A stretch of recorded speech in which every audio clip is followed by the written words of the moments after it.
მე ძალიან მოხარული ვარ, რომ შევძელი და დავესწარი დღეს ამერიკის პრეზიდენტის ინაუგურაციას. უფრო სწორედ მე კი არ დავესწარი, მე წარმოვადგენდი საქართველოს საზოგადოებას და მთლიანად მოსახლეობას ამ ძალიან მნიშვნელოვან ღონისძიებაზე.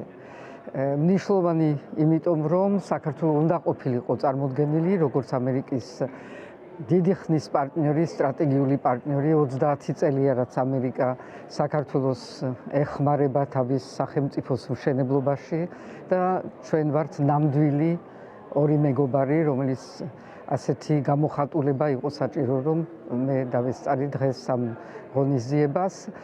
ეს იყო პირველი დღეები, ვთქვათ ასეთი საზეიმო დღეები, გუშინაც იყო საინაუგურაციო ერთ-ერთი მეჯლისი და ხვალიდან იწყება უფრო საქმიანი შეხვედრები, რადგანაც უკვე ინაუგურაციის მერე ყველას აქვს საშუალება უკვე რომ გამართოს შეხვედრები და მეც ვაპირებ რომ ჩავატარო ის შეხვედრები, რაც საჭირო არის იმისთვის, რომ დავაყენოთ ჩვენი ურთიერთობები იმ სწორ საფეხურზე, რაც შეეფერება საქართველოს და